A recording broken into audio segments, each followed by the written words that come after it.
All right, broadcasting live direct from our studios in Moscow. This is RT International. I'm Sean Thomas. We are glad to have you with us. We start with breaking news this hour. The U.S. is pulling out of a nuclear missile pact with Russia. The Intermediate Range Nuclear Forces Treaty requires both countries to eliminate their short and medium range atomic missiles. President Trump accused Moscow of violating the deal. Russia has violated the agreement. They've been violating it for many years, and I don't know why President Obama didn't negotiate or pull out. And we're not going to let them violate a nuclear agreement and go out and do weapons, and we're not allowed to.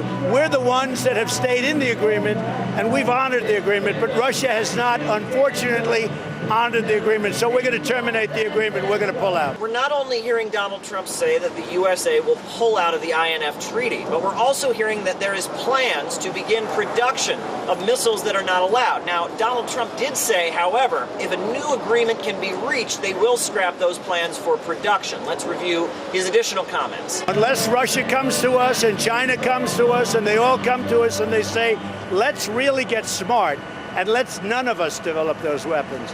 But if Russia's doing it and if China's doing it and we're adhering to the agreement, that's unacceptable. So we have a tremendous amount of money to play with on our military, $700 billion plus $716 billion. This refers to the Intermediate Range Nuclear Forces Treaty. This was signed in 1987, and it was viewed as a key moment in de-escalating and essentially ending the Cold War. Now, the treaty essentially outlaws any nuclear missiles between the range of 1,000 kilometers and 5,000 kilometers. Now, repeatedly, Russia has been accused of violating the INF Treaty. Now, we have heard a response. Russia's President Vladimir Putin says that if the USA does indeed withdraw from the treaty and begin production, there would be a mirror-like response from Russia. Let's look at what Putin has said. If our American partners exit the agreement, we will give an immediate and reciprocal response. We have complied with the agreement, and we will continue to do so as long as our partners do the same. Now, if indeed the United States scraps the treaty, this will be a dramatic shift, a break from what has been standard operating procedure in Washington regarding its agreements with Russia. And Trump may face opposition from within the State Department and within his own cabinet. All right, we're now joined live by U.S. politician and Middle East analyst Paul Heroux to discuss this further. Paul, thanks for being with us here on RT International. During the sound check, we talked about how it's such an interesting night for news. I mean, the INF Treaty was such an important step to ending the Cold War arms race. And now, more than 30 years later, the U.S. is pulling out. How significant is this really? Well, this is very significant. This is just the latest in the treaties that the President of the United States has been withdrawing from. We had the Paris Climate Accord. We have the Iran deal, the Joint Comprehensive Plan of Agreement. We had the Trans-Pacific Partnership. And now this. It's hard to say whether or not President Trump has some longer range negotiating strategy or if this is just his latest fit of impulsiveness. It's really difficult to predict with this president. So we have a lot of he said here. In fact, Trump says Russia has been violating the treaty, and Moscow has repeatedly accused the U.S. of failing to meet its obligations. So who's really to blame here? Well, it's hard to say. After the Iraq invasion of 2003, when the United States said that Iraq was in violation of various UN Security Council resolutions about having weapons of mass destruction in their country, turns out that wasn't true. You know, the United States, unfortunately, has lost a lot of credibility. Now, if there is some type of evidence that Russia has, been violating the pact, the treaty, then the United States should produce that evidence unequivocally. And likewise, Russia should also produce the evidence that the United States is violating it. But what both should be doing is talking to each other. And unfortunately, when you have someone like John Bolton, who's a national security advisor, he's pushing us away from a lot of these pacts and these treaties. So it really is a complicated situation with a lot of moving parts. You bring up a good point. John Bolton is the hawkiest of hawks there, if that's even a term. So President Putin recently gave his views on the risk of a nuclear strike against Russia. Let's take a listen to what he had to say. Возмездие неизбежно. Retaliation is inevitable, he will be destroyed, and we, victims of aggression, we like martyrs will go to heaven. And they will just drop dead. All right, clearly not being entirely serious there, even though sometimes things can be lost in translation. Do you think that's a good sign that there's at least some joviality to this? Hopefully cooler heads will prevail. The Russian president has said that he will not use any nuclear weapons as a first strike capability, and I would like to believe that in the United States, the president would be talked out of doing such a thing, even though during the campaign he said, why can't we just use the nuclear weapons? He didn't really fully grasp the consequence of such an action. So hopefully, as I said, cooler heads would prevail. Trump is famous for saying one thing, doing another, and not really knowing a lot about any of it, I would guess. But Trump, he now says he wants a new version of the medium-range missile treaty, which would include China. Do you see that happening, getting that third party involved? Well, that's a tough one. The president also said he wanted to renegotiate the Iran deal. He said he wanted to work on North Korea changing its behavior. These things haven't happened. There's a lot of bluster coming out of this president, and it's really hard to know what is truth and what is not truth. The New York Times has reported that he has lied or told mistruths since taking office in the thousands upon thousands of times. So it's really difficult to say what is really something he's able to achieve or if he's just talking a good talk. The president has been in recent days and recent weeks on the campaign trail, and a lot of his rhetoric on the campaign trail is just aimed at energizing his base to make sure they come out and vote for other Republicans so they can maintain either the House or the Senate. But that is it's not a very good way to speak when you have these high-profile situations going on internationally. So those who've been watching Trump have kind of seen a pattern here. Pulling out of treaties seems to be this ongoing theme of the Trump presidency. Should we expect more of the same? I would say so. I'd say the best predictor of future behavior is past behavior. And the past behavior, Trump has gotten away with a lot of these withdrawals from these various treaties, from the Trans-Pacific Partnership to the Paris Climate Accord to the Joint Comprehensive Plan of Agreement, the Iran deal, now the intermediate nuclear range missiles, the treaty from 1987. That's another one. And I would expect that the president will continue to pull out of these. The scary thing is he hasn't been putting anything in their place. That is very concerning because the United States is supposed to be taking the lead on a lot of these issues that affect the entire world. And right now, we're not. We're not showing any leadership at all. It's very concerning for a lot of us here in the United States. All right. Paul Heroux, one thing you said, I really do hope you're right, that cooler heads will prevail. Thanks for helping us get our minds around this one. U.S. politician and Middle East analyst. Appreciate it. We have some breaking news. The president making a major announcement that the U.S. is scrapping a 30-year-old arms control treaty with Russia. Listen to this. Yeah, Russia has violated the agreement. They've been violating it for many years, and I don't know why President Obama didn't negotiate or pull out. And we're not going to let them violate a nuclear agreement and go out and do weapons, and we're not allowed to.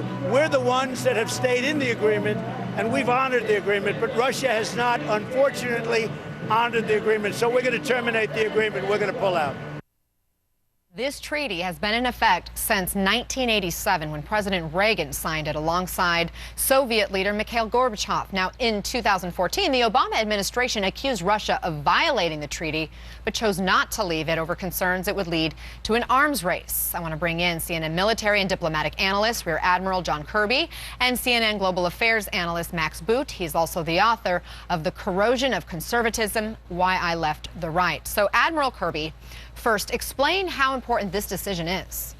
Well, the treaty was, as you rightly pointed out, signed in 1987, and it wasn't designed to solve all of our problems with the Soviet Union, of course, but it was designed to provide a measure of some strategic stability on the continent of Europe, because these missiles that are banned under this treaty range from about 300 miles to 3,400 miles. So basically to help sort of extend an umbrella of some safety against cruise and ballistic missiles for our European allies. And I suspect that the European allies right now are none too happy about hearing that President Trump intends to pull out of it. Max, if Russia has been violating this treaty at least since 2014, does it really matter if the U.S. pulls out? I think it does matter, and I have to say I'm sort of sympathetic to the Trump administration on this, because their case is that not so much about just the fact that Russia is cheating, but also the fact that China is not covered by this treaty, and they have been deploying a lot of intermediate range weapons in Asia. And so the U.S. wants to deploy intermediate range nuclear weapons in Asia to counter the Chinese arms buildup, which I think is a legitimate thing to do. My problem with the administration is that they are so unilateral, they are so opposed to all international obligations. They've already pulled out of the Trans-Pacific Partnership, the Paris Climate Accord, the Iran nuclear deal, the UN Human Rights Council, the UN Refugee Agency for Palestinians, and they're even talking about pulling out of the Universal Postal Union, which is something that has been in existence since the 1870s, that governs international mail delivery. So this is kind of the boy who cried wolf. They think that every single international treaty the U.S. is a part of is a bad idea, and some of them aren't. I think you can make the case that the INF Treaty actually is a bad idea, given A, that the Russians are violating it, and B, the Chinese are not bound by it. So even though the Europeans are going to be unhappy about this, I think you can make the case for pulling out of it. But I just wish they were a little bit smarter and more discriminating in terms of picking their spots instead of just having this complete animus against all international obligations. Let's talk timing, Admiral. Why pull out now? Well, I don't know. I mean, obviously, we know that they have been in violation, as you rightly said. President Obama, we made that case in 2014. I used to think, until today, that what the bellicose rhetoric coming out of Bolton on this was to try to coerce the Russians to get back into compliance by threatening to pull out. You know, it's a negotiating tactic. But the president was pretty clear he's doing it right now, and I don't honestly know what the timing is, what's relevant about the timing on this.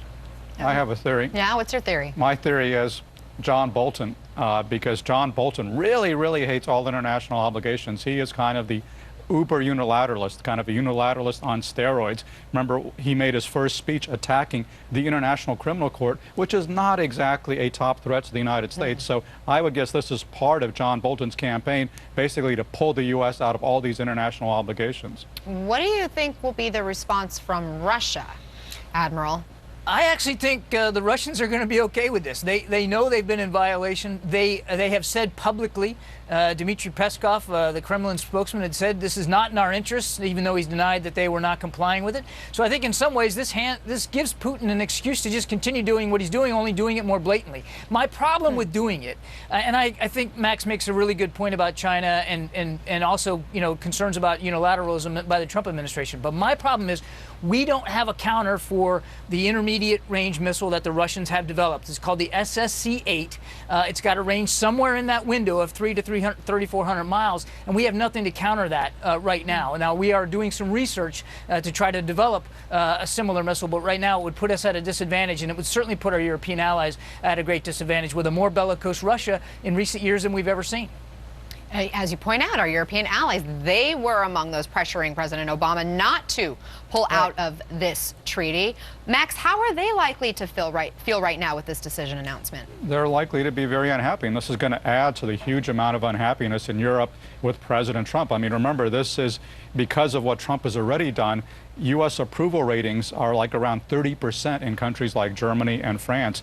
Europeans are completely estranged from the United States because they feel like the United States does not take their concerns into account, for example, in pulling out of the Iran nuclear deal, which was something that the Europeans were also opposed to and that the Trump administration did, or the Paris Climate Accord. And then, of course, all of the hostile rhetoric emanating from President Trump, basically claiming that the Europeans are freeloaders, that NATO is not necessarily in our interest. He is, you know, regardless of the merits of this particular treaty, and as I say, I'm sort of sympathetic to the idea that this treaty is not in our interest. Nevertheless, the way they're handling this in this very high-handed fashion is going to further divide the transatlantic alliance, which since 1945 has been the bedrock of American security. Max, I want to ask you this, but I also want to get your take too, Admiral Kirby, about the fact that this would be make a statement against Russia, right? And the president has been accused of being too soft on Russia. Does this help dispel that notion? Not really, because again, I don't think this is really about Russia. This is really about China. This is about countering the Chinese military buildup with their intermediate range nuclear forces in East Asia. In terms of the message on Russia, I think the best you can say is it's inconsistent. The administration has done some things to toughen sanctions on Russia, although they've largely been forced to do that by Congress. But the president himself never says anything at all hostile about Vladimir Putin. And just a week ago on Sunday, he was asked by Leslie Stahl about whether, he objected to the fact that Putin engages in assassinations and poisonings, and he basically said, well, it's not in our country, so he doesn't really care. So he's largely sending a signal that he's not going to do very much to oppose Putin, although the administration at lower levels has certainly done some things to try to counter Russia. Your take, Admiral? I agree with Max. It's really been all about Putin. He won't criticize Putin, but I think the administration has taken some steps like lethal arms to Ukraine that have been useful in pushing back on Russia. But look, if they decide to do this, if this is not a bluff, because we don't have something to counter the SSC-8 and we can't reassure our allies with respect to a missile of that capability, we are going to have to, it's going to be incumbent upon this administration to make some military moves on or near the continent of Europe to counter that, whether it's missile defense, some surface-to-air strike missile capability, or B-1 bombers over there. We've got to do something to counter the development that Russia has put into this SSC-8 missile. Admiral John Kirby, Max Boot, good to have you both with us. Thank you so much. It is a Democratic stronghold that President Trump thinks he can flip in 2020. But how do suburban women